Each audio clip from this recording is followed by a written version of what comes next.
আসসালামু আলাইকুম ওয়া রাহমাতুল্লাহি ওয়া বারাকাতুহু। আমি মেহেদি স্যার হবিগঞ্জ আইটি ইনস্টিটিউটে আপনাদের জন্য একটা সুন্দর চমৎকার ভিডিও নিয়মিত করে যাচ্ছে। আশা করি আপনারা দেখে অত্যন্ত উপকৃত হবেন।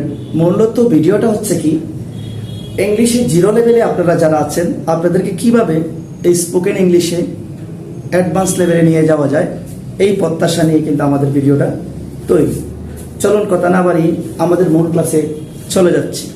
তবে একটি সাজেশন বা একটি রিকোয়েস্ট হতে পারে, আপনারা আমার চ্যানেলটি সাবস্ক্রাইব করবেন। এতটুকু কাজে আমরা ভিডিও বানাতে অনেক আগ্রহ পেয়ে থাকি।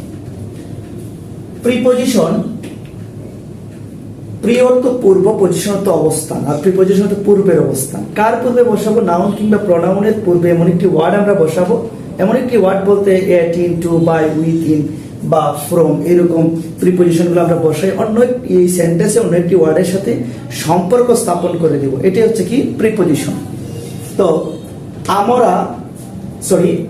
ভাই ঢাকা থেকে এসেছে। আমার ভাই ঢাকা থেকে এসেছে। এখন ফ্রম অর্থ হচ্ছে থেকে। ফ্রম অর্থ কি? থেকে।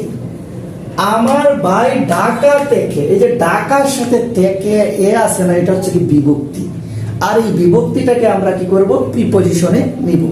বাংলায় বলে শব্দের শেষে থাকে যে তেকাতে এ ও র, এগুলো থাকে, এগুলো হচ্ছে বিভক্তি। আর এই বিভক্তি কিন্তু বাংলা সেন্টেন্সের সৌন্দর্য প্রকাশ করে। তদ্রূপ ভাবে কিন্তু ইংরেজি সেন্টেন্সেরও কিন্তু একটা প্রিপজিশন দিলে সেন্টেন্সের অলংকার হয়ে যায়, সৌন্দর্য বাড়ে। তাহলে প্রিপজিশনটা আমরা এই পূর্বে বসাইতে হয়। কার পূর্বে? যেমন ঢাকা থেকে, ওই শব্দটা যদি ইংরেজি করি তাহলে ঢাকা হবে। কি হবে? ঢাকা। ওই ঢাকার পূর্বে কিন্তু আমরা প্রিপজিশনটা বসাবো। তাইলে আমার ভাই ঢাকা থেকে এসেছে। My brother has come from Dhaka. My brother has come from. তাই এই ফ্রমটাই হচ্ছে কি প্রিপজিশন। ফ্রমটাই হচ্ছে কি প্রিপজিশন। তাইলে ওই গাছ থেকে আমটি পড়ে। ওই গাছ থেকে আমটি পড়ে।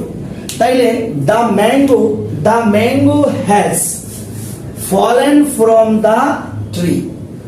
The mango has fallen from that tree. from that tree. এই যে ফ্রমটা, এটা হচ্ছে একটা প্রিপজিশন। এটা হচ্ছে একটা প্রিপজিশন। এখন এই যে আমটির সাথে একটা কি আছে? বিভক্তি আছে। ওই গাছ থেকে, আমি একটু ভুল বলেছি। ওই গাছ থেকে, ওই যে গাছটা আছে না, গাছ থেকে, এই থেকেটা হচ্ছে কি একটা প্রিপজিশন। তাহলে the mango has fallen from that tree. ওই দ্যাট ট্রি হচ্ছে ওই গাছ, আর ওই গাছের সাথে থেকে ছিল, ওটা হচ্ছে কি মানে এই হলো ফ্রমটা হচ্ছে কি প্রিপজিশন। ফ্রমটা হচ্ছে কি প্রিপজিশন। তাহলে আমরা কোথা থেকে, কোথা হতে বা এরকম যদি কোনো কিছু পাই তাহলে আমরা কি বলবো? আমরা ফ্রম ব্যবহার করব। কি করব? ফ্রম ব্যবহার করব। তো আশা করি আপনারা আমার ভিডিও দেখার মাধ্যমে খুব সহজে বুঝে যাবেন প্রিপজিশন ফ্রমের কিভাবে ব্যবহার করতে হয়। তো চলুন কথা না বাড়িয়ে আমরা এখানেই ভিডিওটা শেষ করেছি। আসসালামু আলাইকুম।